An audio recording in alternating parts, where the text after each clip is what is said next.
మనం ₹1 డబ్బులు ఖర్చు పెట్టకుండా ఉట్టి మాట మీద కాగితాల ద్వారా, అగ్రీమెంట్‌ల ద్వారా ఫిజికల్‌గా క్యాష్ ఏమి వస్తు రూపంలో మార్చకుండా ఏ విధంగా డబ్బులు సంపాదించొచ్చు అనేది మనం కొంత చూసాము. నిన్న రియల్ ఎస్టేట్‌లో ప్రాక్టికల్‌గా ఒక ఎగ్జాంపుల్ చూసామనమాట. దానికి ముందు మనం ఈ ఈ మన ఫినాన్షియల్ ఇంటెలిజెన్స్, ఫైనాన్షియల్ ఐక్యూని ఎందుకు పెంచుకోవాలి?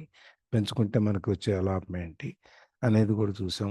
దాంట్లో ఐక్యూ పెంచుకోవటం వలన, ఇంటెలిజెన్స్ పెంచుకోవటం వలన డబ్బుని మనం ఇంకా తొందరగా మామూలు వాళ్ళకంటే, మిగిలిన వాళ్ళకంటే మనం ఇంకా తొందరగా డబ్బుని పెంచుకోవచ్చు.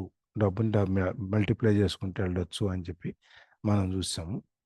తర్వాత ఈ ఈ దీనివలన అందరికంటే మామూలుగా మనం ఇంకా మన మైండ్ ఉపయోగించటం ద్వారా మనం ఎక్కువ సంపాదించే డబ్బులు అనేది ఒకటి చూసాం అన్నమాట.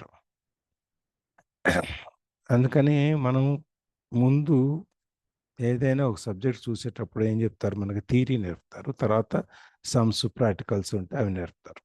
అలా ఇక్కడ కూడా ఈయన మొత్తం అంతా చెప్పేదేంటంటే ధైర్యంగా ముందుకెళ్ళాలి. ధైర్యంగా ముందుకెళ్తే మనం డబ్బులు సంపాదించుకోవచ్చు. మనం ఎక్కువ పెట్టుబడి ఏదైనా ఉందంటే, ఆ పెట్టుబడి మనం మన ఫైనాన్షియల్ ఇంటెలిజెన్స్, ఆర్థికపరమైన తెలివితేటల మీద మనం ఎక్కువ పెట్టుబడిని పెట్టాలి అని చెప్పని. దానికి చిన్న ఎగ్జాంపుల్ చెప్తున్నాడు. హౌ టు క్రియేట్ మనీ, డబ్బుల్ని ఎలా సంపాదించొచ్చు అని చెప్తూ, దాంట్లో 1990లో ఫినిక్స్ అండ్ అరిజోనా స్టేట్స్, యూఎస్‌లో ఈ 2 రాష్ట్రాలు. ఈ 2 రాష్ట్రాల్లో ఒకసారి చాలా ఈ ఆర్థిక వ్యవస్థ కుప్పకూలిపోయింది. దాంతో ఏమైంది? ఒక ఫైనాన్షియల్ ప్లానర్ టీవీలో చెప్తా ఉన్నాడు. ఏమని అంటే, "ఈ కష్టకాలంలో మీరు ఈ డబ్బులన్నీ నెలకో $100 తీసి మీరు దాచిపెట్టుకోండి. దాచిపెట్టుకుంటే ఒక 40 సంవత్సరాలు వచ్చేటప్పటికి మీరు మల్టీ మిలియనీర్, లక్షాధికారులు, కోటీశ్వరులు అవుతారు" అనేది చెప్తా ఉన్నాడు.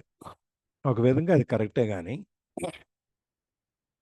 ఈయన చెప్పిన ప్రకారం ఏంటంటే, ఈ డబ్బుల్ని ఈ విధంగా పెట్టుకుంటూ పోతే పెద్ద గొప్ప గొప్ప అవకాశాలు మనం ఇంతకుముందు చూస్తాం. అవకాశాన్ని ఏది మనం చేతిలో రైట్ టైంలో, రైట్ ప్లేస్‌లో, రైట్ అవకాశాన్ని మనం అందిపుచ్చుకోవటం ద్వారా మనం డబ్బుల్ని ఎక్కువ సంపాదించుకోవచ్చు అని చెప్పేది. రైట్ ఆపర్చునిటీ, సరైన అవకాశం ఎప్పుడొస్తదా అని చెప్పి మనం ఎదురు చూస్తూ కూర్చోకూడదు. మనం వెతుక్కుంటూ వెళ్ళాలి అని కూడా మనం చూసాం. దాంట్లో దాని ప్రకారం ఈయన చెప్పేదేంటంటే, మంచి అవకాశాలు పోతాయి. దానివలన మనం డబ్బు పెంచుకోలేము. సో, ఈ ప్రపంచం మనకంటే ముందెళ్ళిపోతుంది చాలా మనల్ని వదిలేసి అని చెప్పాను. సో, ఆ టైంలో 1990లో అరిజోనాలో, ఫినిక్స్‌లో ఉన్న ఈ ఎకానమీ బ్యాడ్ పీరియడ్‌లో ఏమైంది? డబ్బులు లేకపోయేటప్పటికి ఉన్న వాళ్ళందరూ ఆళ్ళ ఆస్తులు అమ్ముకోవటం, లేపోతే ఈ ప్రామిసరీ నోట్లు అమ్ముకోవడం, రకరకాల మొత్తం అంతా చేస్తా ఉన్నారనమాట. సో, దానికోసం ఈయన ఏం చేశాడు? డబ్బులు సేవ్ చేస్తూ కూర్చొని, ఆ డబ్బులతో ఈయన ఆ అవకాశాన్ని అందిపుచ్చుకుంటున్నాడు. ఎక్కడ దొరికితే అక్కడ స్థలాలు కొనటం, ఇల్లు కొనటం చేసుకుంటూ వెళ్తున్నాడనమాట. సో, ఈయన, ఈయన భార్య ఇద్దరు కలిసి $1,000,000 దీనికోసం చెప్పి పెట్టుకున్నారు. సో, ఎప్పుడైతే ఎకానమీ పడిపోతుందో అప్పుడు రేట్లన్నీ పడిపోతాయి కాబట్టి అది మనం పెట్టుబడి పెట్టడానికి ఒక సరైన సమయం, సరైన అవకాశం అని చెప్పేసని అప్పుడు ఈళ్ళు లెక్కేశారనమాట. దానికి ఒక చిన్న ఎగ్జాంపుల్ ఏంటంటే, ఒకప్పుడు $1,00,000 అమ్మే ఇల్లు 75,000కి కూడా అమ్మేస్తున్నారు. దానికి ఇట్లాంటి ఇళ్ళు ఎక్కడున్నాయని కనుక్కోవాలి కదా! కనుక్కోవాలంటే ఏం చేయాలి? ఎవరో ఒకళ్ళు మనకు హెల్ప్ చేయాలి. దానికి ఏజెంట్స్, బ్రోకర్స్ ఉంటారు కదా! ఆ estate agents, real estate agents వాళ్ళని పట్టుకొని అక్కడి నుంచి ఒక మంచి అదొకడు రియల్ ఎస్టేట్ ఏజెంట్ ద్వారా ఆప్షన్స్, మనం ఏమేమి అమ్మాయి తక్కువలో వచ్చాయని. ఈ బ్యాంక్రప్ట్సీ అటార్నీస్ అంటారు. దివాలా తీసేటువంటి కోర్టుల్లో ఉండే ప్లేడర్లు ఉంటారు. వాళ్ళకి తెలుస్తాయి. వాళ్ళు దివాలా తీశారు. వాళ్ళ ఆస్తులు వేలం వేస్తారు అని చెప్పి.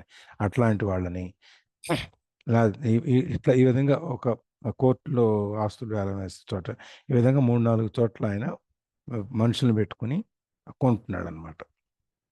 ఈ షాపింగ్ ఒకసారి ఈయన ఏం చేశాడు 70,000 ఇట్లాంటి చోట్ల ఈ కోర్టుల్లో కానీ లేకపోతే మన ఏ, దివాలా కోర్టులో కానీ ఇట్లా చాలా చోట్ల ఇంకా తక్కువకు దొరుకుతాయి ఆస్తులు.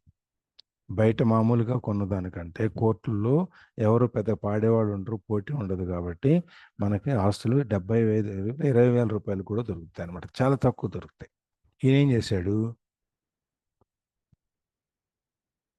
ఇట్లాంటి ఆస్తులు కొనుక్కోవటానికి వాళ్ళ ఫ్రెండ్ దగ్గర ఒక $2,000 $2,000 అప్పు తీసుకొచ్చుకున్నాడు.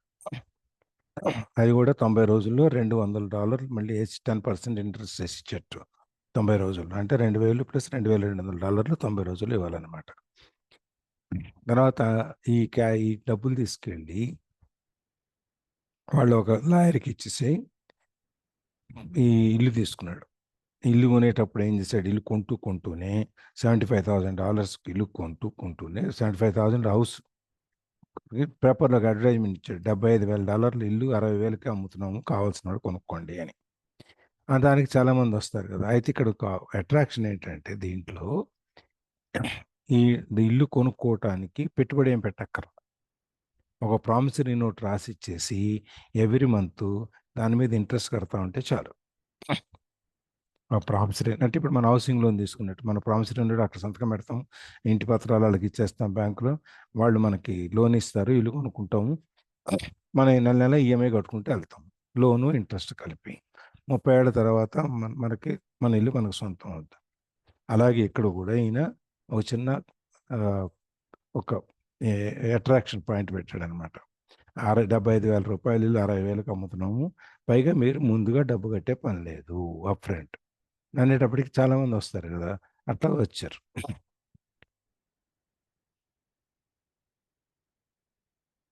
అంతా ఓకే అయిన తర్వాత ఈ బయ్యర్స్ అన్ని చూసుకున్న తర్వాత వాళ్ళు ఎవరు ఏంటి అన్ని చూసుకున్న తర్వాత ఆ ప్రాపర్టీ ఈయన పేరులోకి వచ్చిన తర్వాత $20,000 పెట్టి లోన్ తీసుకుంటాడు బ్యాంకులోంచి. ఆ $20,000 పెట్టి $1,00,000 ప్రాపర్టీని కొనేస్తాడు. కొనేసిన తర్వాత ఈ కొనటానికి వచ్చిన వాళ్ళు ఈయన అడ్వర్టైజ్మెంట్కి కొనటానికి వచ్చిన వాళ్ళు ఎవరు ఉన్నారో వాళ్ళకి ఐలు చూపించి ఆ డాక్యుమెంటేషన్ అంతా చేస్తాడు. చేసిన తర్వాత దీనికి వాళ్ళ దగ్గర నుంచి కొనేవాడి దగ్గర నుంచి $2,500 ప్రాసెసింగ్ ఫీ అని చెప్పి తీసుకుంటాడు అనమాట. తీసుకొని మనం కూడా బ్యాంకులో కడతాం 0.5% 0.2% అట్లా ఉంటుంది. ఈ ప్రాపర్టీని ఇచ్చేస్తాడు. ఈ ప్రాపర్టీని ఇచ్చేసి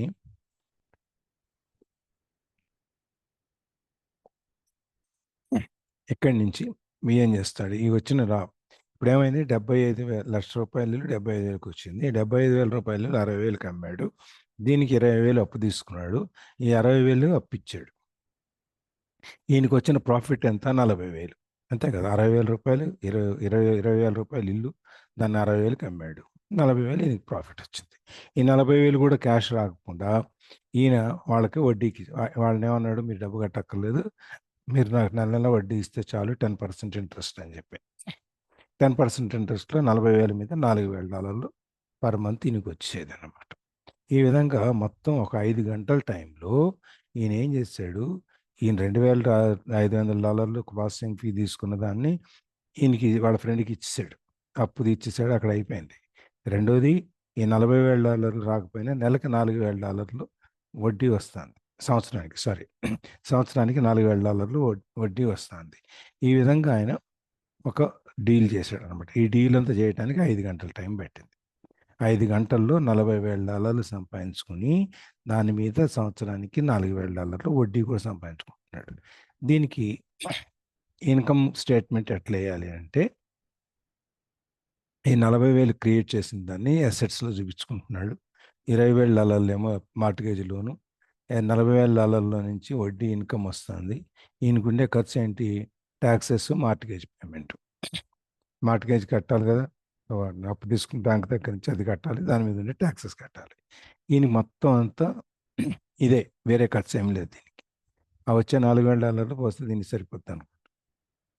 సో ఇట్లాంటి డిప్రెస్డ్ మార్కెట్ కండిషన్స్లో, ఇట్లాంటి టైంలో వ్యతిరేకంగా ఉన్నప్పుడు, మార్కెట్ అంత డల్గా ఉన్న టైంలో ఈయన ఇట్లాంటి డీల్స్ ఒక 6 డీల్స్ చేశాడు. చేస్తూ ఏం చేశాడు, ఈ మధ్యలో ఉన్న ఈ ఏజెంట్ని, బ్రోకర్ని, వీళ్ళందరినీ కూడా ఎలిమినేట్ చేసాడు. దాని మీద కూడా ఖర్చులు మిగిల్చాడు. ఈ టోటల్గా చేసిన 6 డీల్స్ యొక్క విలువ $1,90,000 ఈయనకి వచ్చింది. $1,90,000 మీద ఈయనకి $19,000 $19,000 ఇయర్లీ ఇన్కమ్ వచ్చేది. దీనికి ఏంటి? By, create and cell. కొన్నాడు, దాన్ని ప్రామిసరీ నోట్ మీద అమ్మేశాడు, అది తెలివితేటలు అమ్మేశాడు. 3 బై, క్రియేట్ అండ్ సెల్. ఇక్కడ కొన్నాడు, కొన్న దాని మీద ఆస్తి క్రియేట్ చేశాడు, డబ్బులు క్రియేట్ చేశాడు, దాన్ని అమ్మేశాడు. ఈ 3 రకాలతో మొత్తం ఆయన నెలకి $19,000 సంపాదించాడు. ఇక్కడ ఒక మెలిక ఏంటంటే, ఈ $19,000 ఇన్కమ్ ఏదైతే ఉందో ఆయన దీన్ని ఈయన పేరు మీద పెట్టుకోవాలి, కంపెనీ పేరు మీద పెట్టాడు. వీళ్ళు కంపెనీ, రియల్ ఎస్టేట్ కంపెనీ ఉంది కదా, ఆ రియల్ ఎస్టేట్ కంపెనీ కొని అమ్మి చేసినట్టుగా మొత్తం అంతా అక్కడ చూపించాడు. $1,90,000 ఏమో రావాల్సిన దాంట్లో అప్పుల్లో, రావాల్సిన ఆస్తుల్లో కనిపిస్తుంది. దాని మీద నుంచి $19,000 ఏమో ఇన్కమ్ వస్తూ ఉంది. ఈ ఇన్కమ్కి ఇది కంపెనీలో పెట్టినందువల్ల కంపెనీ ఈయన ఖర్చులన్నీ కంపెనీ భరిస్తుంది. ఈయన ఇల్లు, కారు, పెట్రోలు, రానుపోను ఖర్చులు, ఇన్సూరెన్స్లు, తర్వాత బయట హోటల్స్లో డిన్నర్లు, ఇవేవేవైతున్నాయి ఇవన్నీ కంపెనీ ఖర్చులు రాసిస్తారు. ఇవన్నీ అయిన తర్వాత మిగిలితే వాళ్ళు ట్యాక్స్ కట్టాలి, లేకపోతే ఏం లేదు. ఇప్పుడు మనం చూసేది ఏంటంటే ఒక బ్యాలెన్స్ షీట్ చూద్దాం. ఒక ఆయన మనకి ఏం చెప్పాడు, నెలకు $100 సంపాదించి దాచిపెట్టి 40 ఏళ్ళ తర్వాత మీరు మల్టీ మిలియనీర్ అని చెప్పాడు. ఇప్పుడు ఈయన ఏం చేశాడు, 5 గంటల్లో $40,000 ఎలా సంపాదించాలో ఈయన చూపించాడు. సో ఉద్యోగస్తుడిగా మనకి ఎట్లా ఉంటుంది చూద్దాం. మనకేంటి ఉద్యోగంలో నుంచి శాలరీ ఇన్కమ్, మనకి శాలరీ దగ్గర నుంచి ఖర్చులు, ఏది ట్యాక్సెస్ అవన్నీ కడితే మిగిలింది ఏదైతే ఉందో అది మనకి అసెట్. ఇది మనం కనుక వచ్చే జీతంలో 50% ట్యాక్సులు ఇవన్నీ పోతే మిగిలిన 50%లో మనం జీవితం గడపాలి అనుకుంటూ ఈ $40,000 సంపాదించాలి అంటే ఎన్ని సంవత్సరాలు పట్టుద్దో ఊహించండి. ఇక్కడ లైబిలిటీస్ ఏమి లేవు కాబట్టి మనకి, ఎందుకంటే మార్టిగేజ్ లేదు, ఏం తీసుకోలేదు కాబట్టి ఇక్కడ అప్పులు ఏం లేవు. ఇది ఈ విధంగా అనమాట. డబ్బులు ఏ విధంగా మల్టిప్లై చేయాలి అనే దాని మీద ఇదొక ఎగ్జాంపుల్. ఇంకా కొంచెం ముందుకెళ్తే ఈ $1,90,000 ప్రామిసరీ నోట్ రూపంలో అట్లాగే ఈ ఆస్తి కింద ఉంది. దీని మీద $19,000 పర్ ఇయర్ మనకు వస్తూ ఉంది. ఇది ఎన్ని సంవత్సరాలు వస్తుంది? $19,000 30 ఏళ్ళు. ఎందుకంటే ప్రామిసరీ నోట్ 30 ఏళ్ళకు ఉంది కాబట్టి ఇది 30 ఏళ్ళ లోపల డబ్బులు కట్టాలి కాబట్టి కొనుక్కున్నాడు. అప్పుడు దాకా మనకి $19,000 చొప్పున 30 సంవత్సరాలు వస్తుంది. 30 సంవత్సరాలు $19,000 అంటే ఎంత అని చూడండి, దాదాపు $5,00,000 పైన, అంటే 27 57 $5,70,000 వస్తుంది 30 ఏళ్లలో. $1,90,000 5 ఏళ్లలో, 30 ఏళ్లలో $5,70,000 సంపాదించి పెడతాం. ఈ విధంగా డబ్బుల్ని క్రియేట్ చేస్తూ ఉన్నాం మనం. ఎక్కడా కూడా ఇందులో మీరు చూడాల్సింది ఏంటంటే, రూపాయి అటు నుంచి అటు వెళ్ళాల. క్యాష్ రూపంలో ఫిజికల్గా ఏది కూడా ₹1 వెళ్ళాల. అన్నీ పేపర్ మీదనే. $75,000 ఇల్లు కొనటం పేపర్ మీదనే జరిగింది 20,000కి. $60,000 అప్పు పేపర్ మీదనే జరిగింది. సంవత్సరానికి $4,000 వడ్డీ పేపర్ మీదనే జరిగింది. అన్నీ పేపర్ మీదనే. ₹1 క్యాష్ అటు నుంచి అటు మూవ్ అవ్వలేదు. సరే, మామూలుగా మనం అందరం నార్మల్ కామన్ పీపుల్ కాబట్టి మనకు ముందు వచ్చే డౌట్ ఏంటి, వాడు కట్టకపోతే మన పరిస్థితి ఏంటి? వీడు $4,000 ఎవ్రీ ఇయర్ ఇంట్రెస్ట్ ఇచ్చిన 30 ఏళ్ల తర్వాత వాడు కట్టాల్సిన $60,000 ఫస్ట్ కొనుక్కున్నాడు, కానీ కట్టకపోతే మన పరిస్థితి ఏంటి? మన బ్యాంకు మార్టిగేజ్ కడుతున్నాం కదా, వీడు ఇవ్వకపోతే మన పరిస్థితి ఏమవుద్ది? ఏమీ అవ్వదు. వాడు కట్టకపోతే మన ఇల్లు మనం తీసేసుకుంటాం. 30 ఏళ్ళ తర్వాత కాబట్టి అన్ని వాల్యూస్ పెరుగుతాయి, ఎకానమీ బాగా అయిపోద్ది కాబట్టి ఈ $60,000 ఇల్లు 75,000కి అమ్ముకోవచ్చు. మళ్ళీ అక్కడ ఒక 15,000 లాభం, ప్లస్ 2,500 ప్రాసెసింగ్ ఫీ ఒకటి వస్తుంది మళ్ళీ లోన్ ఇచ్చినందుకు. ఇంకోటి మళ్ళీ $70,000 ఇంకోటికి లోన్ ఇస్తాడు. లోన్ ఇచ్చేసి మళ్ళీ కొనుక్కో, మళ్ళీ జరుగుతుంటుంది. సో ఈ ఎక్కడా కూడా క్యాష్ డౌన్ అనేది లేదు, ఇది జీరో డౌన్. సో ఈ విధంగా మైండ్ను ఉపయోగించి మనం ఏ విధంగా డబ్బుని మల్టిప్లై చేయొచ్చు అనే దాని మీద నిన్న కొన్ని ఎగ్జాంపుల్స్ కూడా మనం మాట్లాడుకున్నాం. సో ఇది ఇక్కడ దాకా నిన్న మనం చూసాం. మనం ఇక్కడి నుంచి చూడాలి. దీని మీద రిటర్న్ ఆన్ ఇన్వెస్ట్మెంట్ అనేది ఒకటి ఉందన్నమాట మనకి. The first time I sold the house I paid back to, first time ఇల్లు అమ్మినప్పుడు $2,500 ప్రాసెసింగ్ తీసుకున్నాడు కదా, వాళ్ళ ఫ్రెండ్కి $2,000 ఇచ్చేసాడు. మళ్ళీ 90 days టైం ఉంది కాబట్టి 200 ఇంట్రెస్ట్ ఇవ్వక్కర్లేదు, $200 ఇచ్చేసాడు, $2,000 ఇచ్చేసాడు. సో ఇక్కడ ఎక్కడ డబ్బు లేదు. దీన్ని రిటర్న్ ఆన్ ఇన్వెస్ట్మెంట్, మనం పెట్టే పెట్టుబడి మీద మనకు వచ్చే ఆదాయం ఎంత. మనం ఇక్కడ ఏం పెట్టుబడి పెట్టాడు, ఏమీ లేదు, ₹1 పెట్టుబడి లేదు, కానీ ఎంత ఆదాయం వస్తుంది, $19,000 పర్ ఇయర్, అంతే కదా. సో మామూలుగా మనీ మేకింగ్ మనీ, డబ్బుని తయారు చేస్తుంది, కానీ ఇక్కడ డబ్బే లేదు అసలు, అన్ని పేపర్ లేదు. So no money making lot of money. ఏ డబ్బుల్లో పెట్టకుండా బోల్డ్ అని డబ్బులు సంపాదించడం ఎలా అనేది ఇది ఒక టెక్నిక్ అనమాట. ఇక్కడ దాకా మనం చేసాం. ఇక్కడి నుంచి చూద్దాం, ఎవరిని చదువుతున్నారా? నేను చదువుతాను సార్. చదవండి. Good morning sir. నేను ఈ గ్రూప్ లో జాయిన్ అయ్యి 1 year అయింది. వేణి గారు ఎస్ సార్. చెప్పండి. ఇవాళ 1 year లేకపోతే మామూలుగా 1 year? ఎస్ సార్, 1 year అయింది. Very good. 1 year కంటిన్యూస్గా వస్తున్నారు. చెప్పండి. ఇక్కడ ఇన్ ద సెకండ్ ట్రాన్సాక్షన్ ఉంది అక్కడ నుంచి sir. In the second transaction when it resold, I would have put $2,000 in my pocket and extended the loan to 30 years. What would my ROI be if I got paid money to make money? I do not know, but it should be saving $100 a month, which actually start out of $150 because it's after tax income for 40 years earning low interest. And again, you are taxed on the interest. That is not too intelligent. It might be safe, but it is not smart. So ఇప్పుడు 2 రకాలుగా చూద్దాం. ఈ second ట్రాన్సాక్షన్లో ఈ ఇల్లు 35 సంవత్సరాల తర్వాత వాడు కొనకపోతే మళ్ళీ మనం అమ్ముతాం అనుకున్నాం కదా, దాంట్లో ఎప్పుడైతే మళ్ళీ తిరిగి అమ్మినప్పుడు ఈ $2,500 ప్రాసెసింగ్ ఫీ కింద తీసుకుంటున్నాడు. ఆ ప్రాసెసింగ్ ఫీని $2,000 జేబులో పెట్టేసుకుంటున్నాడు. లోన్ మళ్ళీ 30 ఏళ్ళు ఎక్స్టెండ్ అయింది.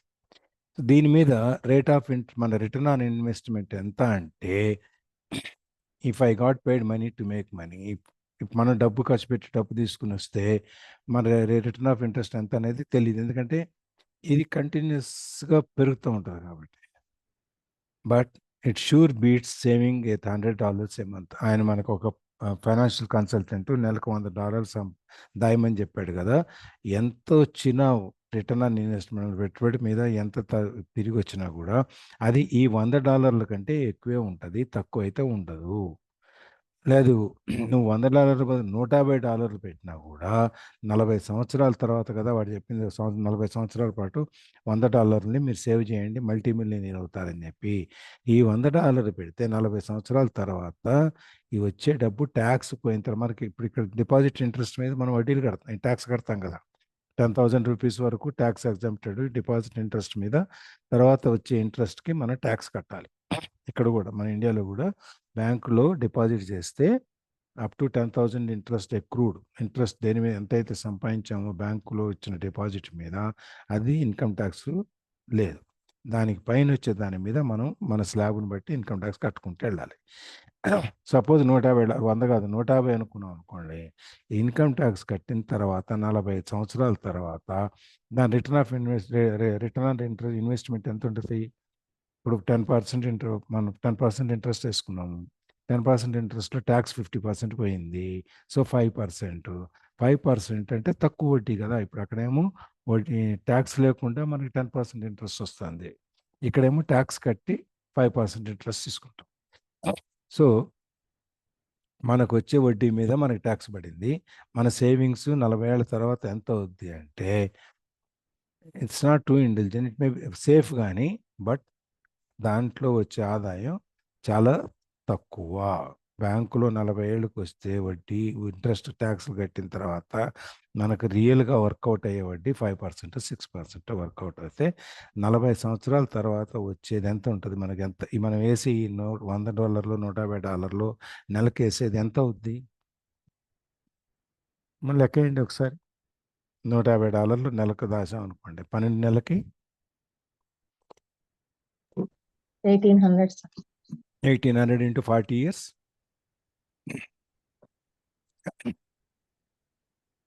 7,20,000. అవును. 7,20,000లో మీకు ఎంత మీరు పెట్టింది? 7,20,000 పెడితే మీకు 5% ఇంట్రెస్ట్ ఎంత వచ్చింది? ట్యాక్స్ పోను 40 ఏళ్ళకి ఇంకో $2.5 వేసుకొని మొత్తం $10,00,000 వస్తుంది. ఇక్కడ ఎంత వచ్చింది? 30 ఏళ్ళకి $5,70,000 వచ్చింది. 30 ఏళ్ళకి, 40 ఏళ్ళకి కాదు, రిమెంబర్. అదే 40 ఏళ్ళకి అయితే ట్యాక్స్లు అన్నీ ఏమీ లేకుండా ఇంకా ఎక్కువ అవుద్ది. ఇంకో 10 ఏళ్ళు పెరుగుద్ది కదా, 10 ఏళ్ళు పెరిగితే ఇంకా ఎక్కువ అవుద్ది కదా. మొత్తం మీద ఈ విధంగా లెక్కేసుకుంటే ఈ డబ్బులు సేఫ్గా ఉంటాయేమో కానీ పెరుగుదల మాత్రం దాని మాదిరిగా ఈ మనకు వచ్చే ఇన్కమ్ మాత్రం దాని మాదిరిగా సరిపడా రాదు. Yeah. A few years later, as the Phoenix real estate market strengthened, those houses we sold for $60,000 become worth $1,10,000. Foreclosure opportunities were still available but become rare. It cost were available asset my time to go out looking for them. Thousands of buyers were looking for the few available deals. The market had changed. It was time to move on and look for other opportunities to put in the assets column. కొన్నాళ్ళ తర్వాత ఈ ఆర్థిక వ్యవస్థ ఎప్పుడు అలాగే ఉండదు కదా, పాడైపోయిన వ్యవస్థ. దాన్ని బాగు చేస్తారు కాబట్టి కొన్ని సంవత్సరాల తర్వాత ఫినిక్స్లో రియల్ ఎస్టేట్ మార్కెట్ బాగా ఆర్థిక వ్యవస్థ మెరుగుపడింది. మెరుగుపడేటప్పటికి మార్కెట్ కూడా మెరుగుపడుతుంది. మెరుగుపడినప్పుడు మనకి ఈ ఆస్తుల విలువలు పెరుగుతున్నాయి. $60,000 అమ్మే నీళ్ళు ఇప్పుడు $1,10,000 అయింది. సో చాలామంది ఏం చేస్తారు, ఈ రేట్ వచ్చింది కదా అని చెప్పి లోన్ తొందరగా కట్టేసేసి మళ్ళీ కొత్తగా కొనుక్కోవటం, లేకపోతే బయట పట్టడం. $1,10,000 అమ్మేస్తాడు, వీడికి 60,000 కట్టాలి. 60,000 కట్టేస్తే ఈయనకి 50,000 లాభం. సో 10 ఏళ్ళకో 5 ఏళ్ళకో ఇన్కమ్ ఈ ఎకానమీ ఇంప్రూవ్ అయినప్పుడు ఈ $50,000 మిగిలింది కదా అని వుడ్ బి హ్యాపీ. అట్లా అవకాశాలు ఉన్నా కూడా కానీ చాలామంది ఇల్లు అనేది వాళ్ళకు ఒక ప్రెస్టీజియస్ ఇల్లు కాబట్టి వాళ్ళు అమ్మరు, ఎవరు చాలామంది పెట్టుకుంటారు. It cost A valuable asset my time to go out looking for them. ఇక్కడి నుంచి వచ్చేటప్పటికి ఎప్పుడైతే రేట్లు పెరిగినాయో ఈయన లాభాలు తగ్గిపోతాయి. లాభాలు తగ్గిపోయేటప్పటికి ఏమవుతుంది, బయటికి వెళ్ళటం, వీటి గురించి ఎతకటం, తిరగటం అనేది ఈయన వాల్యుబుల్ టైం అసెట్. టైం ఏదైతే వాల్యుబుల్ అసెట్ ఏంటి? టైం. ఆ టైంని ఖర్చు పెట్టి వేస్ట్ అయిపోతుంది అనమాట. There are thousands of buyers were looking for a new few available deals. The market has change. ఇప్పుడు బయర్స్ మార్కెట్, కొనేవాడు ఎక్కువ ఉన్నారు, అమ్మేవాళ్ళు తక్కువ మంది అయ్యారు. సో దాని మీద చాలామంది ఎతుకుతుంటారు ఎక్కడ దొరుకుతాయా అని చెప్పి. మార్కెట్ కండిషన్స్ మారిపోయినాయి. ఇప్పుడు ఇది సరైన టైము, ఎందుకంటే తక్కువ రేట్లో కొన్న ఆస్తులన్నీ అమ్మేయటం. సో మళ్ళీ ఇంకొక మార్గం ఎక్కడ ఉంది దీన్ని పెట్టుబడి పెట్టడానికి? ఇప్పుడు అమ్మితే వచ్చిన డబ్బుల్ని మళ్ళీ ఇంకెక్కడో చోట పెట్టుబడి పెట్టాలి కదా. ఆ విధంగా పెట్టుబడి పెడితే ఎక్కడ ఎంత వచ్చింది అనేది ఇంకా ఎక్కడెక్కడ మనం పెట్టుబడి పెడుతూ మన ఆస్తుల్ని పెంచుకుంటూ మన బ్యాలెన్స్ షీట్లో అసెట్ కాలమ్ని ఇంకా ఎంత ఇంప్రూవ్ చేసుకోవచ్చు. చూడండి, ఇప్పుడు ఇల్లు కొనేసాడు, ఎకానమీ ఇంప్రూవ్ అయింది. ఎకానమీ ఇంప్రూవ్ అవ్వగానే ఇళ్ళ రేట్లు పెరిగినాయి. ఈయన దగ్గర కొన్ని ప్రాపర్టీస్, ఈయన అమ్మని ఉన్నాయి కొన్ని ప్రాపర్టీస్ ఈయన దగ్గర ఉన్నాయి. మీకు మొదట్లో చెప్పాడు, మీకు గుర్తుంటే, షేర్స్ అన్నీ 1 ఇయర్లో మళ్ళీ అమ్మేస్తాడు, ఆయన ఉంచుకోడు. అదే ఇళ్ళు అవన్నీ అంటే 5 సంవత్సరాలు 8 సంవత్సరాల్లోనూ ఈయన ఇల్లు అమ్మేస్తాడు, ఉంచుకోడు. కొన్న ఎన్ని ఆస్తులన్నీ ఎప్పటికప్పుడు అమ్మేసుకుంటుంటాడు. అందుకని ఇక్కడ కూడా ఇక్కడ ఈ రేట్లు పెరిగినాయి, మార్కెట్ పెరిగింది కాబట్టి ఈ ఆస్తులన్నీ అమ్మేసి ఇంకా కొత్త ఆపర్చునిటీ, డబ్బులు పెట్టడానికి ఇంకా కొత్త అవకాశాలు ఏమున్నాయి అని చెప్పి ఎత్తుక్కుంటూ బయలుదేరుతాడు అనమాట. Yeah. cannot do that here. That is against the law you are laying. I hear those comments much more often than. Can you show me how to do that? The maths is simple. You do not need algebra or columns. Calculus. Calculus. And the escrow company handles the legal transaction and the servicing of the payment. I have no roof to fix or toilets to unplug because the owner do that. Is their house. Occasionally, someone does not pay, and that is wonderful because there are late fees, and they move out and the property is sold again. The court system handles that. Yeah ఇవన్నీ మనం చెప్తే ఇప్పుడు మనం అందరం వినేటప్పుడు మనకేమవుతుంది మనకేమనిపిస్తుంది ఇది ఎలా జరుగుద్ది మనకి ఇక్కడ సాధ్యమేనా మనకి ఇండియాలో ఇవన్నీ దొరుకుతాయా సాధ్యమేనా అని చెప్పి మనం అనుకుంటాం పైగా ఇది చట్ట వ్యతిరేకము ఇలా చేయకూడదు వాడు అబద్ధాలు చెప్తున్నాడు అది నిజం కాదు అని చెప్పేటువంటి కామెంట్లు ఎక్కువ వినపడతాయి మనం ఎక్కడైనా చూస్తే కానీ చాలా తక్కువ మంది అడుగుతారు నువ్వు ఎలా చేస్తావు ఇలా నాకు కూడా చెప్పు అని అడిగేవాళ్ళు చాలా తక్కువ మంది వాడన్నీ బంకంరా బోగస్ వాడు ఏదో చెప్తుంటాడు ఇట్లా జరగవు పెట్టవు ఎందుకంటే మనకు భయం చేత కాదు చేయలేం కాబట్టి ఈ విధంగా మనం ఏదో కారణాలు ఎతికేసి కారణాలు చెప్పేసి బయటపడతాం అన్నమాట కానీ దీనిలో ఉన్న లెక్క చాలా చిన్నది ఏముందంటే 70 లక్షల రూపాయలు ఆస్తుని 20,000 కొన్నాము 60,000కి అమ్మేసాము 40,000 వచ్చింది 40,000 తీసుకుని మనం వడ్డీకి ఇచ్చాం మళ్ళీ వాడికి చిన్న సింపుల్ లెక్క ఇది పేపర్ మీద ఒక 2 ప్లస్లు ఒక మైనస్లు ఉంటాయి ఇంకా అంతకంటే ఏముంది దాంట్లో ఏమీ లేవు ఒక మల్టిప్లికేషన్ ఇవన్నీ దీనికి పెద్ద ఆల్జీబ్రా లాగా మనం ఏదో పెద్ద ఫార్ములా అక్కర్లేదు ఒక క్యాలిక్యులేటర్ కూడా అక్కర్లేదు ఇప్పుడు మన లెక్క ఇలా $150 సంవత్సరానికి ఎంత అయింది 40 ఏళ్ళకి ఎంత అయింది వడ్డీ ఎంత అయింది ఇవన్నీ ఆ విధంగా అనమాట and the escrow company handles the legal transaction ఇప్పుడు ఈ ఆస్తులన్నీ ఎవరి పేరు మీద ఉన్నాయి కంపెనీ పేరు మీద ఉన్నాయి సో ఏమైనా లీగల్ ప్రాబ్లమ్స్ ఉంటే కంపెనీ చూసుకుంటుంది అండ్ సర్వీసింగ్ ఆఫ్ పేమెంట్స్ డబ్బులు కట్టాల్సిన మార్టిగేజ్లకు ఉంటే అవన్నీ కంపెనీ చూసుకుంటుంది వీడికి సంబంధం లేదు తర్వాత ఇళ్ళన్నీ ఈయన స్వాధీనం లేవు కొనుక్కున్నాడికి ఇళ్ళు అప్పచెప్పేశాడు కాబట్టి ఆ ఇంట్లో మెయింటెనెన్స్ పెచ్చుళ్ళు పోయినా లేకపోతే టాయిలెట్ పోయిందా ఏమైంది గచ్చుడిపోయిందా ఎలక్ట్రిఫికేషన్ పోయిందా అనేది ఈయనకి సంబంధం లేదు కొనుక్కున్నాడు అన్నాడు వాడు చేసుకుంటాడు ఈయనకి అక్కడ ఖర్చు లేదు ఇప్పుడు ఒకవేళ ఎవరన్నా పే చేయకపోతే ఎక్కడన్నా ఒకళ్ళిద్దరు దొరుకుతారు డబ్బులు కట్టైన వాళ్ళు కట్టకపోతే ఏమవుద్ది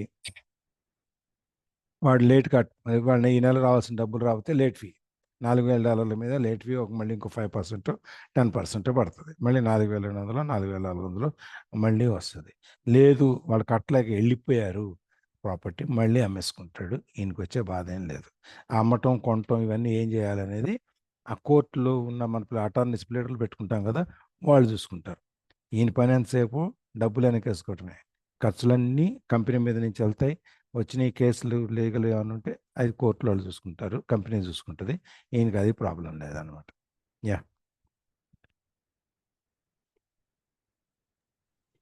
And it may not work in your area. The market condition may be different, but the example illustrates how a simple financial process can create hundreds of thousands of dollars with little money and low risk. It is an example of money being only an agreement. Anyone with a high school education can do it. Most people won't. Most people listen to the standard advice of work hard and save money. For about 30 years. ఇది అందరికీ పనిచేయాలి అన్ని చోట్ల పనిచేయాలి ఇప్పుడు ప్రతి పైన మనం డబ్బులు ఎలా క్రియేట్ చేస్తున్నాం అనేది అందరికీ అన్ని చోట్ల పనిచేయాలని ఏం లేదు కానీ ఎందుకంటే ఇప్పుడు ఫినిక్స్లో ఉన్న మార్కెట్ కండిషన్స్ డిఫరెంట్ హైదరాబాద్లో ఉన్న మార్కెట్ కండిషన్స్ డిఫరెంట్ గుంటూరులో డిఫరెంట్గా ఉంటాయి కనిగిరిలో డిఫరెంట్గా ఉంటాయి తిరుపతిలో డిఫరెంట్గా ఉంటాయి కరీంనగర్లో డిఫరెంట్గా ఉంటాయి ఈ విధంగా రకరకాలుగా ఉన్న మార్కెట్ కండిషన్స్ ఉంటాయి కానీ ఇదంతా ఇప్పుడు చెప్పింది ఏంటంటే ఈ డబ్బులు ఎలా సృష్టించవచ్చు అని చెప్పింది ఒక ఎగ్జాంపుల్ ఇది ఒక ప్రాసెస్ ఫైనాన్షియల్ ప్రాసెస్ అనేది ఒక చిన్న పద్ధతి దీన్ని ఏ పద్ధతిలో ఇలాగే మీకు ప్రతి చోట జరగాలని ఏం లేదు అక్కడున్న పరిస్థితులను బట్టి వెనక ముందు కొంచెం ఎక్కువ తక్కువ చూసుకుని ఒక దాంట్లో ఈ పద్ధతిని అయితే పాటించవచ్చు $1,00,000 $75,000 అన్నీ అవ్వకపోవచ్చు కానీ 50,000, 40,000, 10,000 అయితే అవ్వచ్చు కదా! దాన్ని బట్టి మనం చేసుకోవాలన్నమాట. It is an example of money being only on agreements. ఇది డబ్బులు అగ్రిమెంట్ల మీదనే ఎట్లా గడుస్తాయి. అంటే పేపర్ మీద సంతకాలు పెట్టి డబ్బుల్ని అందరూ లక్షాధికారులు. 1,00,000 రూపాయల ఇల్లు 20,000 కొనుక్కొని 60,000కి అమ్మితే వాడికి రూ. 60,000 ఇల్లు, రూ. 1,00,000 ఇల్లు 60,000 కొనుక్కుంటే వాడు లక్షాధికారి. వీడికి $40,000 వచ్చి వీడు లక్షాధికారి. అటార్నీకి డబ్బులు వచ్చినాయి ఒక్కొక్క ట్రాన్సాక్షన్లో, వాడికి డబ్బులు వస్తాయి. అట్లాగే రియల్ ఎస్టేట్ అందరూ ఈ ట్రాన్సాక్షన్స్లో అందరికీ ఉపయోగం ఉంటుంది. ఎవరికీ నష్టం ఉండదు. అమ్ముకున్నాడు, వాడు తక్కువగా అమ్ముకున్నాడు, వాడు అప్పులు తీరిపోయినాయి. సో వాడు ఈ విధంగా అన్నమాట. రకరకాల అందరికీ కూడా ప్రతి ఈ ట్రాన్సాక్షన్లో రూపాయి ఒక చేతిలో నుంచి ఇంకో చేతిలోకి వెళ్లకుండా ఉత్తి పేపర్ల మీద సంతకాలతో ఈ డబ్బుని సృష్టించడం ఎలా అనేది మనకు తేలిగ్గా వస్తుంది అన్నమాట.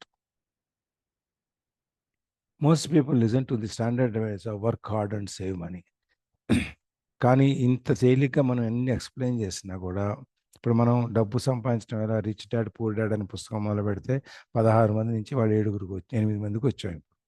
అట్లాగే ఇవన్నీ ఎందుకు చెప్పినా కూడా కొంతమంది మంచి చెప్తుంటే వాళ్ళకి అర్థం కాదు, ఎందుకు వచ్చిందిలే మనకని చెప్పని వాళ్ళు మన డబ్బులు సంపాదించడం ఎలా అనేది మనకు నేర్చుకుందాం అంటే మనకు ఇవన్నీ అయ్యే పెట్టే మనకి ఎందుకులే, మన ఉద్యోగం మనకు ఉంది కదా మన వాళ్ళు క్లాస్కి ఎట్లా రారో చాలామంది కూడా ఈ అడ్వైజ్ ఏంటో స్టాండర్డ్ అడ్వైజ్ ఏంటంటే work hard and save money.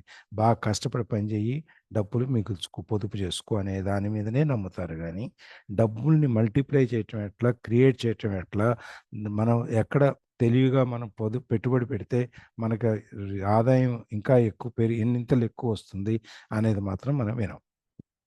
Okay, చూద్దాం ఇక్కడ ఏం చేస్తున్నాడు.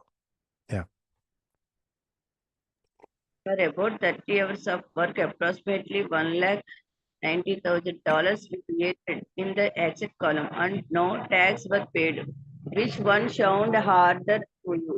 Work hard, pay 50% in taxes, save what is left to saving, then own 5%, which is also tax. Or take the time to develop your financial intelligence, harness the power of your brain and the asset column. ఇప్పుడు ఈ రెండిట్లో 6 deals వేసాడు ఈయన. 6 deals ఒక్కొక్క డీల్కి 5 గంటల చొప్పున మొత్తం 30 గంటలు కష్టపడ్డాడు. 30 గంటలు కష్టపడితే $1,90,000 ఈయనకి ఇన్కమ్ వచ్చింది. ఇప్పుడు మనం దీనికి పైగా ట్యాక్సులు ఏమీ లేవు. $1,90,000 డబ్బులు క్రియేట్ అయింది, సృష్టించాడు, ఎక్కడా ₹1 ట్యాక్స్ కట్టలేదు.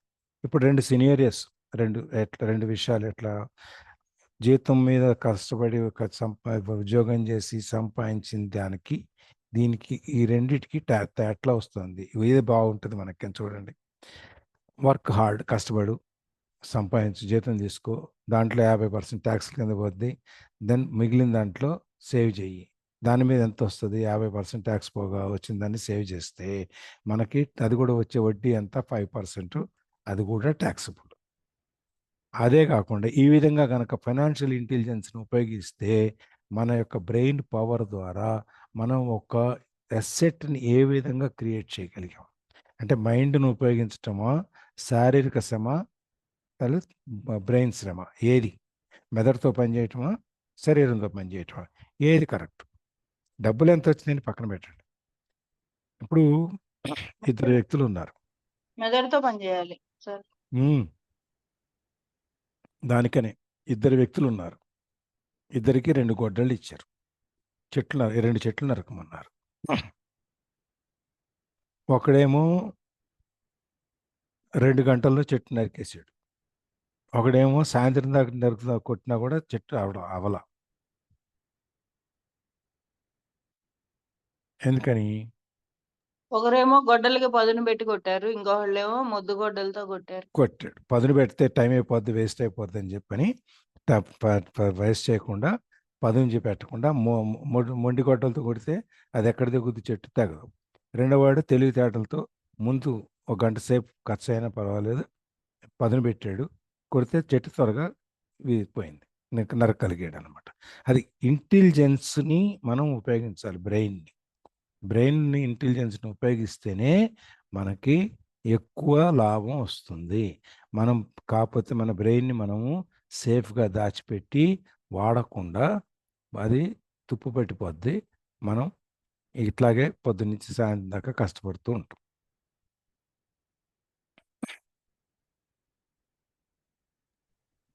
If you use option number 1, be sure to factor in how much time takes you to save $190,000. Time is one of your greatest assets. Now you may understand why I silently shake my head when I hear parents say, "My child is doing well in school and receiving a good education." It may be good, but is it adequate? అక్కడ so ఇప్పుడు మనం గనక first option ఏంటి, కష్టపడి పనిచేసి ట్యాక్స్లన్నీ కట్టిన తర్వాత వచ్చిన డబ్బులు సేవ్ చేసుకుంటూ వెళ్ళటం కనుక అది అది కనుక ఆప్షన్ మనం కనుక చూజ్ చేసుకుంటే, ఫస్ట్ ఆప్షన్ నాకు సేఫ్, నా డబ్బులు సేఫ్, నా ఉద్యోగం సేఫ్, నెలకు జీతం వస్తుంది, నా ఫ్యామిలీ సేఫ్, ఇవన్నీ కనుక చూసుకుంటే $190,000 ఈయన 30 గంటల్లో సంపాదించిన $190,000 సంపాదించడానికి మనకి అంత టైం పడుతుంది. మనకి టైం అనేది గొప్ప ఆస్తి. టైం ఒకసారి పోతే మళ్ళీ తిరిగి రాదు. కాబట్టి టైంని మనం వృధా చేయలేము. నేర్చుకోవడానికి పెట్టే టైం వేరు, అది ఇన్వెస్ట్మెంట్, వేస్ట్ కాదు, ఎక్స్పెండిచర్ కాదు. ఇక్కడ మనం నేర్చుకుంటున్నాం కాబట్టి మన టైం వేస్ట్ అవ్వట్లేదు. కానీ ఈ $190,000 చేయటానికి మనకు ఒక 20 ఏళ్ళు, 30 ఏళ్ళు, 10 ఏళ్ళు పట్టింది అనుకోండి. అంటే మనం 30 గంటల టైంని 30 ఏళ్ళు కనుక చేస్తే మనకు 29 సంవత్సరాల 28 రోజుల 20 గంటలు ఏదో మనకు వేస్ట్ అయిపోయింది కదా. అదనమాట. మనం అందుకనే ఆయన రాబర్ట్ ఎప్పుడు కూడా ఎవరైనా చెప్పేటప్పుడు, మా పిల్లలు బాగా చదువుకుంటున్నారు, స్కూల్లో బ్రహ్మాండంగా మార్కులు వస్తున్నాయి, మేము బాగా చదివిస్తున్నాము అని చెప్పి ఎవరైనా చెప్తే ఈయన తలూపుతాడు అన్నమాట. బాగుంది, వెరీ గుడ్, మంచి పని చేశారని చెప్పి ఇంకేం చెప్పడం, ఎందుకంటే చెప్పిన వాళ్ళు ఏంటో. కానీ ఎంత మంచి ఎడ్యుకేషన్ని విద్య నేర్పినా కూడా అది సరిపోతుందా మనం బతకటానికి? ఎందుకంటే మనం చదువుకి చేసే పనికి సంబంధం ఉండదు కదా. ఇప్పుడు బీటెక్కే చదువుతారు, వీళ్ళు సాఫ్ట్వేర్కి వెళ్తారు. వాడు బీటెక్ సివిల్ ఇంజనీరింగ్ చదివినాడు, సాఫ్ట్వేర్కి వెళ్తాడు. బీటెక్ ఎలక్ట్రానిక్స్ కమ్యూనికేషన్ చదివినాడు, సాఫ్ట్వేర్ వెళ్తాడు. ఇన్ఫర్మేషన్ టెక్నాలజీ ఇంజనీరింగ్ చదివినవాడు సాఫ్ట్వేర్కి వెళ్తాడు. అందరూ వెళ్తారు. కానీ దాంట్లో మనం చదివే చదువుకి ఎన్ని కాలేజీలు నేర్పేదానికి ఎక్కడైనా సరిపోతుందా అనేది క్వశ్చన్. సరిపోదు. ఎందుకంటే మనం బయటకు వచ్చిన తర్వాత బతకడానికి కావాల్సినటువంటి మార్గం ఏదైతే ఉందో అది అక్కడ ఏ యూనివర్సిటీలో నేర్పరు. మనమే చూసాం కదా, మన కాలేజీలో, మన స్కూల్లో మనకి ఎప్పుడైనా నేర్పారా? నేర్పలేదు సార్. అదే మరి. అందుకని మనకు చదువుకున్న విద్య మనకు సరిపోయినట్టా, సరిపోనట్టా? సరిపోదు. సరిపోదు కూడా. యా. సో ఇక్కడ ఇది లాస్ట్ పారాగ్రాఫ్ ఈ చాప్టర్కి. వేణి గారు. I know the above investment strategy is a small one. It is used to illustrate how small can grow into big. Again, my success reflects the importance of strong financial foundation, which start with a strong financial education. Yes. ఇప్పుడు చెప్పిన ఈ పైన strategy ఏది, ఇల్లు కొనటం, అమ్మటం, నోట్లు రాయటం, పెట్టడం, ఇవన్నీ ఏదైతే ఉందో అది ఒక చిన్న ఎగ్జాంపుల్, స్మాల్ వన్ ఇది మనకి. కానీ ఇది మనం వాడుకుని ఈ యొక్క ఉదాహరణని మనం దీంట్లో నుంచి మనం గ్రహించాల్సింది ఏంటి, డబ్బులు ఏ విధంగా వస్తాయి, ఏ విధంగా చేయొచ్చు అనే ఆ స్మార్ట్ పాయింట్ కనుక మనం గ్రహిస్తే దాన్ని వాడుకుని మనం ఇంకా పెరగవచ్చు. నేను వాడు ఇల్లు కొన్నాడు కాబట్టి నేను ఇల్లే కొంటాను, కోర్టుల చుట్టూ తిరుగుతాను, ఎక్కడ తక్కువకి ఇల్లు అమ్ముతుంటారో అని చెప్పని అట్లా తిరుగుతూ అలా అక్కడే ఇందులో మనం నేర్చుకోవాల్సింది ఇది ఒక మార్గం ఉంది. దీన్నే ఇంకో చోట కూడా, ఇంకెక్కడైనా కూడా మనం ఉపయోగించి మనం పెరగవచ్చు, పెంచవచ్చు అనేది మనం నేర్చుకోవచ్చు అనమాట. So again my success reflects the importance of a strong financial foundation. ఈయన ఎందుకు విజయవంతమై ఇన్ని కోట్ల డాలర్లు కోట్ల రూపాయల ఆస్తి సంపాదించాడు అంటే అది ఆయన యొక్క పునాది, ఆర్థిక విషయాల్లో ఆయనకి పడిన పునాది ఏదైతే ఉందో అది చాలా స్ట్రాంగ్గా ఉండటం వలన దాని మీద దీన్ని కట్టుకున్న ఈ తెలివితేటలు అనేటువంటి బిల్డింగ్ కూడా చాలా గొప్పగా సంపాదిస్తుంది అనమాట. Which starts with a strong financial education. Strong foundation ఎప్పుడు వస్తుంది? మనం నేర్చుకునే చదువు కనుక, ఫినాన్షియల్ ఎడ్యుకేషన్ కనుక స్ట్రాంగ్గా ఉంటే మన ఫౌండేషన్ స్ట్రాంగ్గా ఉంటుంది. మన ఫౌండేషన్ స్ట్రాంగ్గా ఉంటే మన ఇన్కమ్ పెరుగుదల అంతకంటే మల్టిపుల్గా ఎక్కువగా ఉంటుంది అనమాట. ఇది మనం నేర్చుకోవాల్సింది. ముందు ఎడ్యుకేషన్ నేర్చుకోవాలి. ఎడ్యుకేషన్ నేర్చుకున్న తర్వాత అప్పుడు మనం దాన్ని ప్రాక్టికల్గా మనం ఉపయోగించడం చూడాలి. చూసినప్పుడు కూడా ముందు సరే పుస్తకాలు అంటే వాళ్ళు చెప్పిన దానికన్నా కొంచెం కొంచెంగా, ఒక్కసారే మన దగ్గర ఉన్న ₹1,00,000 దాంట్లో పెట్టామని చెప్పట్లేదు. ముందు ఒక 5,000, మనకు 5,000 పోయినా భరించగలము అనుకున్న శక్తి మనకు ఉందంటే ఒక 5,000తో మొదలుపెట్టు డీల్. 5 నుంచి 5,000లో మనకి ఓకే కాన్ఫిడెన్స్, ఎస్ 5,000 బాగానే ఉంది, మనం చేయగలం, ఇంకో 5,000 పెట్టండి. 10 నుంచి 20 అట్లా కొంచెం కొంచెంగా పెంచుకుంటే వెళ్ళండి. మీకు నమ్మకం పెరుగుతుంది కొద్దిగా. దీనికి ఇనిషియల్గా 1 సంవత్సరం 6 నెలలు పట్టవచ్చు, కానీ అక్కడి నుంచి మనం తొందరగా ఎదుగుతాం అనమాట. ఎందుకంటే మన కాన్ఫిడెన్స్ లెవెల్స్ పెరుగుతాయి. పెరిగినప్పుడు మనం తొందరగా ఎదుగుతాం అనమాట. అది yes. I have said it before, but it's worth repeating. Financial intelligence is made up of these 4 main technical skills. Accounting Technical is skills. financial. మనకి ఇంతకుముందు చెప్పాడు 4 మార్గాలు ఉన్నాయి. 4 మార్గాలను పెంచుకోవటం వలన మనకి టెక్నికల్ స్కిల్స్ పెరుగుతాయి అని చెప్పేది మనకి ఇంతకుముందే చెప్పాడు. దాన్నే మళ్ళీ ఇంకొకసారి రిపీట్ చేస్తున్నాడు. ఎందుకంటే మళ్ళీ మనకు ఒకసారి జ్ఞాపకం చేయడానికి ఇంపార్టెంట్, దానికి ఎంత ముఖ్యం ఉందని చెప్పేదని చెప్పండి. Accounting is financial literacy, or the ability to read numbers. This is a vital skill of you want to build business. Vital skill if you want to build business or investment. Yes. Accounting గురించి మనం చూసాము. Accounting అనేది చాలా ముఖ్యమైనది. దానికి మన పుస్తకాలు ఈ ఇన్కమ్ స్టేట్మెంట్లో, ఆస్తుల అప్పులు బ్యాలెన్స్ షీట్లో పడేటువంటి నెంబర్లు ఏదైతే ఉన్నాయో వాటి గురించి మనకి ఈ అకౌంటింగ్ నేర్పుతుంది. సో మనం ఎక్కడి నుంచి డబ్బులు వస్తున్నాయి, ఎక్కడి నుంచి పోతున్నాయి, ఎక్కడ ఖర్చు పెడుతున్నాం, ఎక్కడ ఉంటాం, దీనికి మనకు ఆదాయానికి, ఖర్చులకి, మన ఆస్తులకి, అప్పులకి ఉన్న రిలేషన్షిప్ ఏంటి, ఇవన్నీ కూడా మనకి అకౌంటింగ్లో చెప్తారు. ఆ అకౌంటింగ్లో మనకి ఎప్పుడైతే తెలుసుకుంటామో మన బిజినెస్ కానీ, మన ఇన్వెస్ట్మెంట్ కానీ పెంచుకోవటానికి ఇవన్నీ చాలా, అకౌంటింగ్ అనేది చాలా ముఖ్యం అన్నమాట. Yes. Investing is the science of money making money. Investment మనం ఎక్కడెక్కడ 100 రూపాయలు మనం తీసుకెళ్ళి పెడితే ఆ 100 ఇంకో 10 రూపాయలు సంపాదించాలి. అప్పుడు అది ఇన్వెస్ట్మెంట్ యొక్క ఫార్ములా. 90 రూపాయలు 100 నుంచి 10 రూపాయలు పోగొట్టుకొని 90 మిగిలినా కూడా మనకి నేర్చుకుంటాం. ఓకే, ఈ $10 మనం ఈ విధంగా తప్పు పెట్టడం వల్ల మనకి పోయింది. సో నెక్స్ట్ టైం వచ్చినప్పుడు మనం జాగ్రత్తగా దీన్ని ఇన్వెస్ట్ చేసుకోవాలి అని చెప్పి మనం నేర్చుకుంటాం అనమాట. సో పెట్టుబడి. Understanding markets. Understanding market is the science of supply and demand. Alexander Graham Bell have the market what is wanted. So did Bill Gates as $75,000 house offered for $60,000. The cost $20,000 was also the result of seizing an opportunities created by the market. Somebody was buying and someone was selling. Yes. Understanding the మార్కెట్స్ని మనం అర్థం చేసుకోవటం. ఎలా అర్థం చేసుకుంటాం అంటే ఇది supply and demand theory. మనకి డిమాండ్ మార్కెట్లో ఎంత ఉంది, మనకి ఎంత మెటీరియల్ మార్కెట్కి వస్తుంది. సపోజ్ హైదరాబాద్లో మాకు రోజుకి కనీసం 150 టన్నులు కూరగాయలు కావాలి, ఇది డిమాండ్.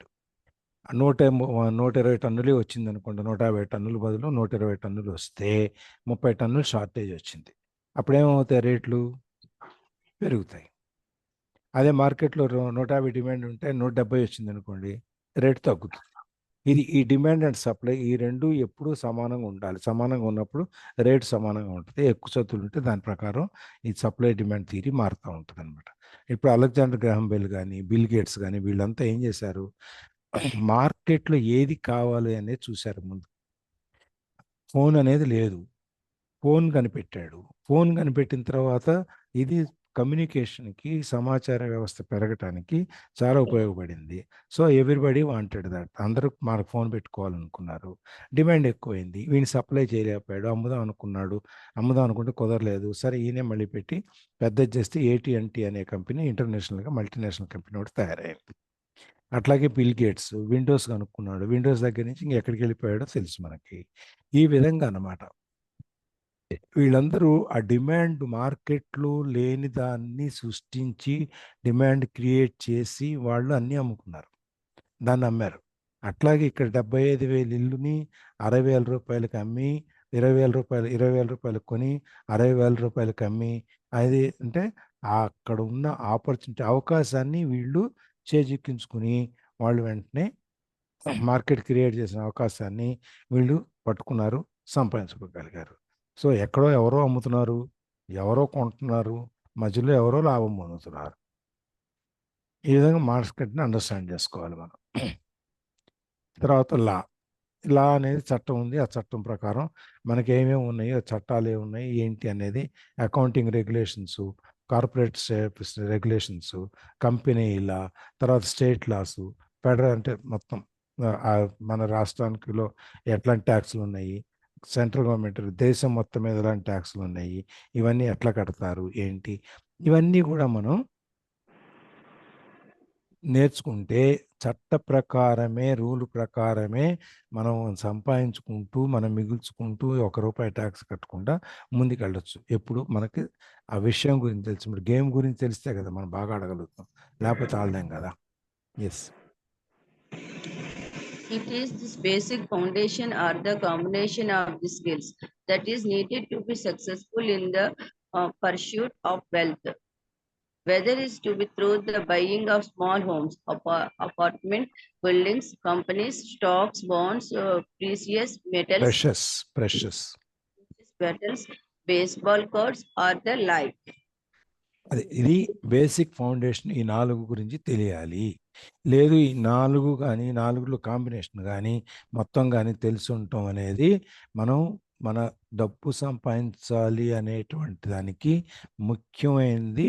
ఈ 4 పిల్లర్స్, ఈ 4 స్తంభాలకు కనుక మనకు ఉంటే గూడు కట్టుకోవటం అనేది పెద్ద విషయం కాదు. అది నువ్వేం కొంటున్నావా, నీ చెన్నీళ్ళు కొంటున్నావా, అపార్ట్మెంట్ కొంటున్నావా, కంపెనీ కొంటున్నావా, షేర్లు కొనుక్కుంటున్నావా, ఏం కొనుక్కుంటున్నావా అనేది పెద్ద విషయం కాదు. కానీ వీటి గురించి తెలుసుకోవటం మాత్రం ఈ 4 విషయాలు: అకౌంటింగ్, ఇన్వెస్ట్మెంట్, మార్కెట్ కండిషన్, చట్టం, లా.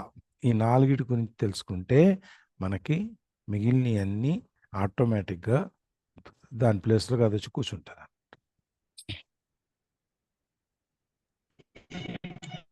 A few years later, the real estate market rebounded and everyone else was getting it. The stock market was booming and everyone was getting it. The US economy was getting back on its feet.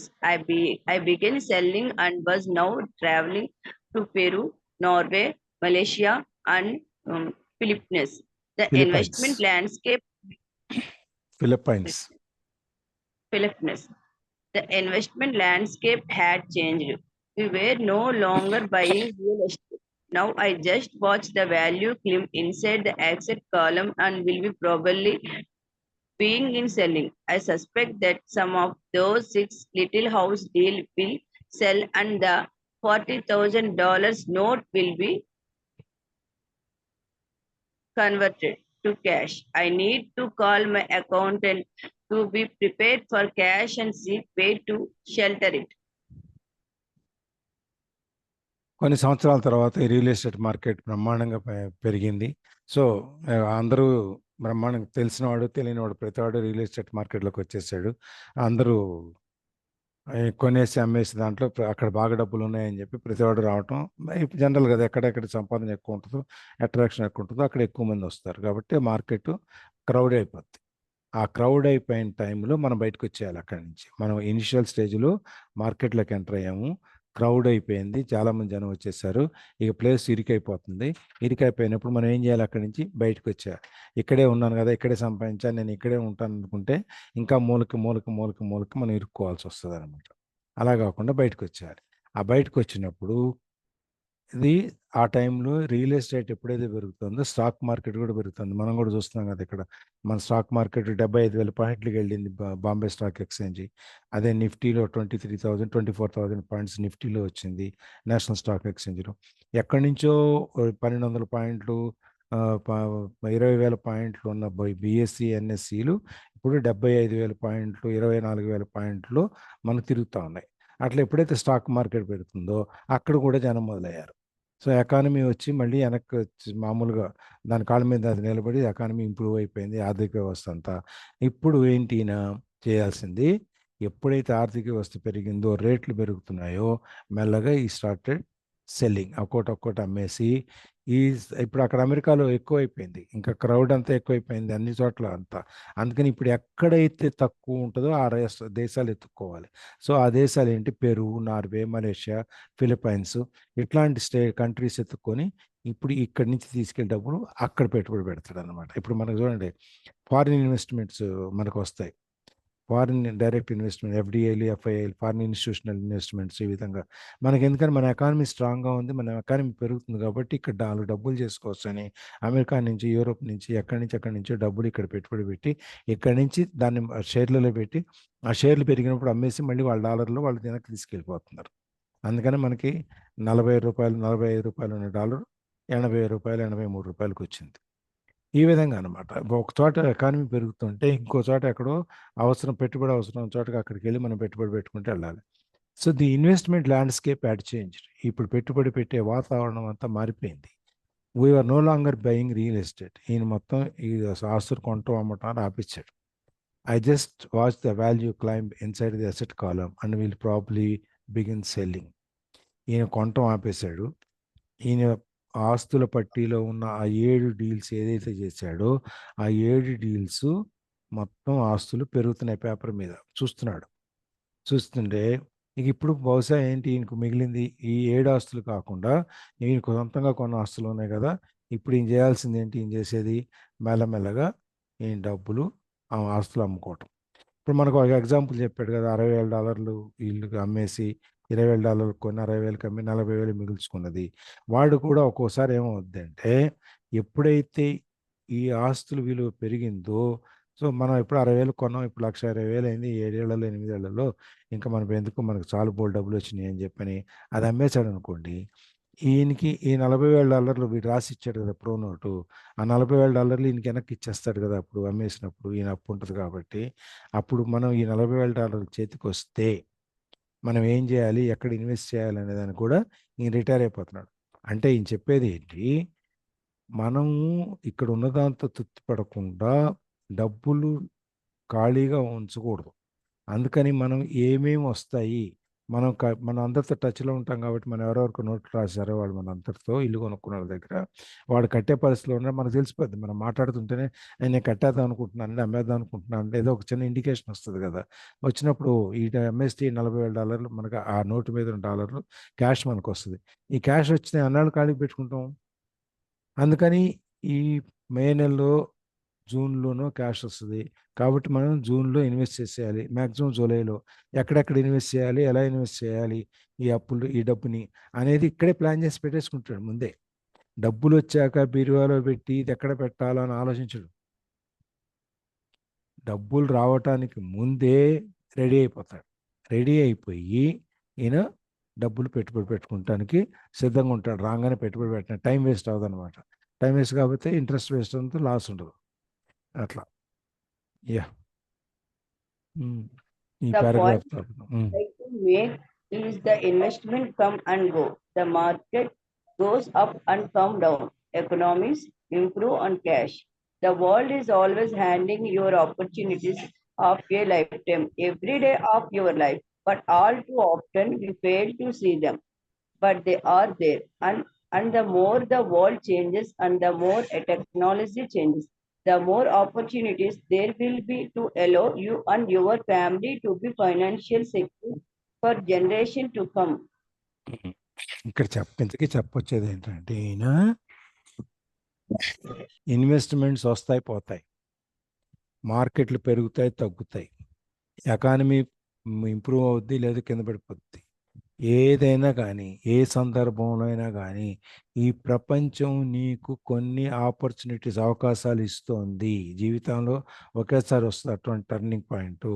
అట్లాంటి అవకాశాలు ఇచ్చినప్పుడు ప్రతిరోజు నువ్వు but all two often చాలా సందర్భాల్లో మనం ఆ అవకాశాలని చూడము. ఇప్పుడు మనం మై హోమ్ రామేశ్వరరావు గారిది, ఆయన doctor, ayurvedic doctor, homeopathy doctor. ఆయన అక్కడి నుంచి ఎవరో 30 ఏళ్ల కింద ఒక సైట్ కొనండి సార్ మంచి డబ్బులు వస్తాయంటే ఆయన డబ్బులు పెట్టాడు. దాన్ని అది పెరిగింది. దాంట్లో ఓకే ఇక్కడ ఆపర్చునిటీ ఉందని చూశాడు. చూసి దాంట్లో దిగాడు. అక్కడి నుంచి ఇవాళ కొన్ని వేల కోట్ల రూపాయలటువంటి సామ్రాజ్యాన్ని నిర్మించుకున్నాడు. అది ఆ అవకాశాన్ని మనం అందిపుచ్చుకోవాలి. అక్కడ ఉంటాయి, ఎప్పుడూ అవకాశాలు ఉంటాయి. దాన్ని మనం తెలుసుకోవడంలోనే మనం తెలివితేటలు అనమాట. So the more the world changes, the more technology changes, and the more opportunities they will be to allow you. ఎప్పుడైతే ఈ ప్రపంచం మారుతుందో దాంతో పాటు టెక్నాలజీ కూడా మారుతుంది. దాంతో టెక్నాలజీ మారినప్పుడు ఆపర్చునిటీస్ ఇంకా పెరుగుతాయి. మీరు చూడండి, ఫస్ట్లో కంప్యూటర్స్ ఇంట్రడ్యూస్ చేసినప్పుడు అందరూ ఉద్యోగాలు పోతాయి 10 మంది పని కంప్యూటర్ ఒకటే చేస్తుంది, ఉద్యోగాలు పోతాయి అనుకున్నాం. మాకైతే బ్యాంకింగ్లో అయితే అసలు కంప్యూటర్స్ ఇంట్రడ్యూస్ చేయడానికే యూనియన్స్ ఒప్పుకోలే. మెల్లమెల్లగా ఒకటి పెడతాం చాలా చేసుకుంటూ వెళ్ళారు. ఇవాళ చూడండి, ఆ revolution, computer technology revolution, information technology revolution ఇవాళ ఎన్ని వేల మందికి ఉద్యోగాలు, లక్షల మందికి ఉద్యోగాలు క్రియేట్ చేసి కొన్ని లక్షల కోట్ల రూపాయల వ్యాపారాన్ని ఒక సాఫ్ట్వేర్ ఇండస్ట్రీలో కొన్ని లక్షల కోట్ల వ్యాపారం చేస్తూ ఉన్నారు. ఎక్కడి నుంచి ఎక్కడికి వచ్చాం చూడండి. ఒకప్పుడు కంప్యూటర్స్ అంటే పెట్టడానికి అడ్డం పెట్టిన వాళ్ళం, ఇవాళ కంప్యూటర్స్ని ఉపయోగించి కొన్ని వేల ఉద్యోగాలు క్రియేట్ చేసి, కొన్ని లక్షల ఉద్యోగాలు క్రియేట్ చేసి ఎంతోమందికి జీవనోపాధినిచ్చి మనం మార్చుకుంటూ వచ్చాం. అందుకని ప్రపంచం మారుద్ది, టెక్నాలజీ మారుద్ది, ఆపర్చునిటీస్ అంటే మన కళ్ళ ముందు వస్తాయి. మనకి మన కుటుంబానికి కూడా పెరగటానికి ఆర్థికంగా కొన్ని తరాల పాటు మనం సంపాదించవచ్చు. ఇప్పుడు సెయింట్ ఉంది కదా మీకు, దాని పేరు యాక్చువల్గా Infotech Enterprises, BV Mohan Reddy. 1994-95లో ఇక్కడ మైత్రివనంలో ఒక చిన్న క్యాబిన్ ఉండేది ఆయనకి. 94లో ఒక చిన్న క్యాబిన్, ఎంత 6x6 8x8 రూమ్ ఉండేది అంతే. అక్కడ అన్నీ అట్లాగే ఉంటాయి. అందరికి ఇచ్చేవాళ్ళు అనమాట, ఈ ఎంటర్‌ప్రెన్యూర్స్ అందరికీ. అక్కడి నుంచి ఆయన దాని మీదనే, ఈ సాఫ్ట్వేర్ దాని మీదనే ఓకే, పర్టికులర్ ఫీల్డ్ మన జియోగ్రాఫికల్ పొజిషన్ జీపీఎస్తో వాళ్ళు ఎక్కువ చేశారు. దాన్ని అప్పుడు ఆ ఆపర్చునిటీ ఆయన కనిపెట్టుకున్నాడు, దాన్ని పెంచుకుంటూ వెళ్ళాడు. ఇవాళ కొన్ని వేల కోట్ల రూపాయల కంపెనీని ఆయన ఎస్టాబ్లిష్ చేశాడు. మనం బయట బిల్ గేట్స్ వాళ్ళు, జకర్బర్గ్ వాళ్ళ దాకా వెళ్ళక్కర్లా, మనకి ఇక్కడే మన దాంట్లోనే మన కళ్ళ ఎదురుగుండానే బోల్డ్ ముందున్నారు. సో టెక్నాలజీ మారినప్పుడు దాని యొక్క అవకాశాన్ని అందిపుచ్చుకొని పెరిగిన వాళ్ళు ఎగ్జాంపుల్స్ కుప్పలు ఉన్నాయి. మనకి కొన్ని తరాల పాటు సంపాదించుకుంటారు. శాంతా బయోటెక్ వరప్రసాద్ రెడ్డి గారు, ఆయన ఒక ఫార్ములా కనిపెట్టిన తర్వాత వ్యాక్సిన్స్ బాగా తయారు చేస్తారు. వాళ్ళు కొంత స్టేక్ ఫారిన్ కంపెనీ తీసుకుంది. ఆ company value, Shantha biotech company value, వాళ్ళ అవతల వాడు వచ్చి కంపెనీ తీసుకునేంత వరకు కూడా ఇది 200 కోట్లు 300 కోట్లు చేస్తా అనుకున్నారు, అంతకంటే పెద్దగా ఉండదని. తీరా చూస్తే ఇది అమ్మిన తర్వాత 3,000 కోట్ల రూపాయలకి అమ్మారు. ఈ కొంత షేర్ ఇంకా ఉంది, దాని షేర్ కూడా ఎక్కువ వాల్యూ పెరిగిపోయింది. కొంత షేర్ 3,000 కోట్ల రూపాయలకి అమ్మి ఇంకా కొంత డబ్బు ఈయనకి ఇంకా కొంత షేర్ ఉంచుకున్నాడు కంపెనీలో, దాని వాల్యూ కూడా కంపెనీతో పాటు పెరిగింది. ఈ విధంగా అనమాట మనం టెక్నాలజీని, అవకాశాలని అందిపుచ్చుకుంటే కొన్ని వేల కోట్ల రూపాయలు. ఈయన ప్రసాద్ గారు, అదేమి ఆయన పేరు, ఆయన ఫార్మా ఇండస్ట్రీలోనే ప్రతి వాళ్ళు అనమాట ఎక్కడికక్కడ మనం పెరుగుతూ పోతూ ఉంటాం. ఒకటి అమ్మేస్తే ఇంకోటి పెంచుకుంటాం, అమ్మేయటం పెంచుకోవటం, అమ్మేయటం. ఈ విధంగా అవకాశాలను అందిపుచ్చుకుంటే ఒక్కొక్క మార్క్ ఒక్కొక్క లైన్లో ఒక్కొక్క సెక్టార్లో మనం మన జనరేషన్స్కి ఇంకా సరిపడా బోల్డ్ అంత సంపాదించవచ్చు. ఇక్కడ ఆపుదాము. ఇక్కడ రేపు మళ్ళీ చూద్దాం. Yeah, any sharing?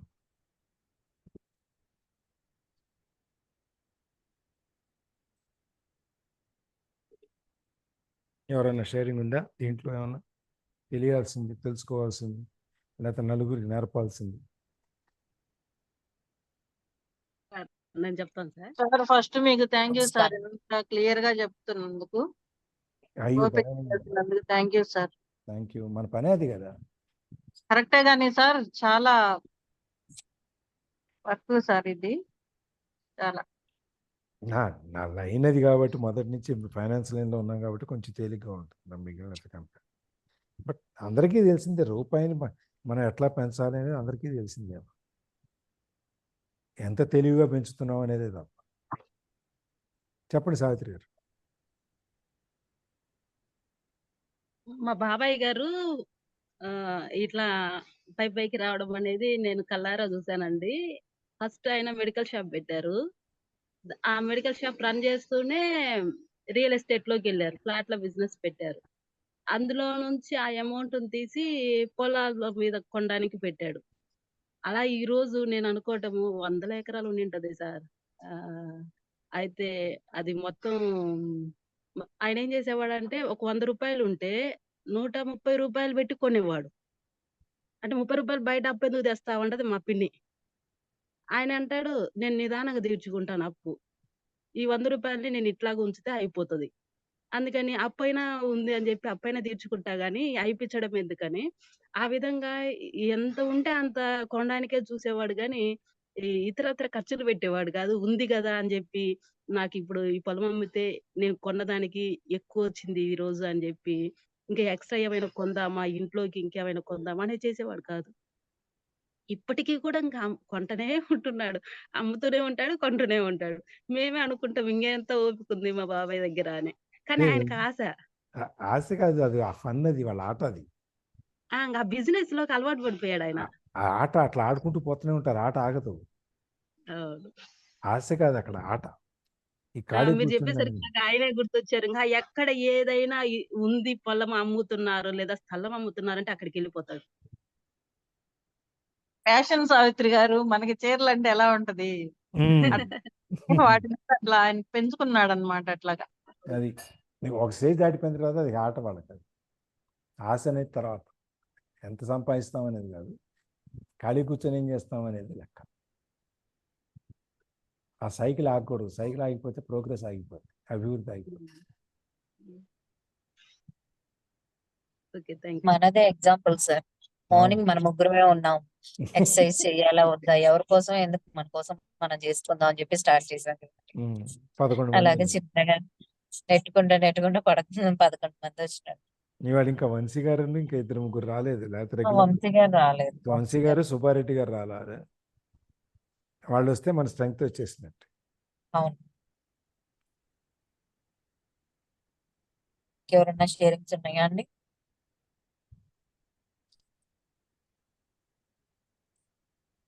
లలిత, రహిత.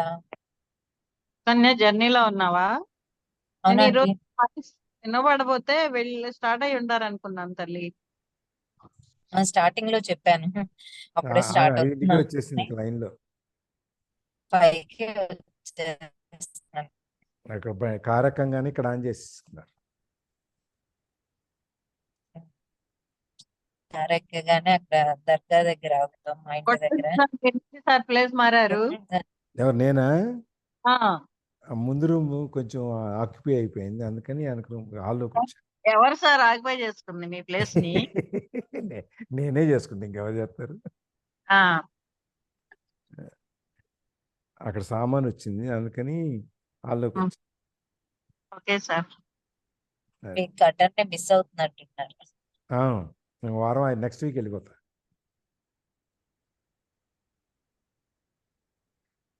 సో ఎవరు మన గాడ్స్ వెల్త్ ఎవరు చెప్తారండి? రికార్డింగ్ ఆపేస్తున్నాను.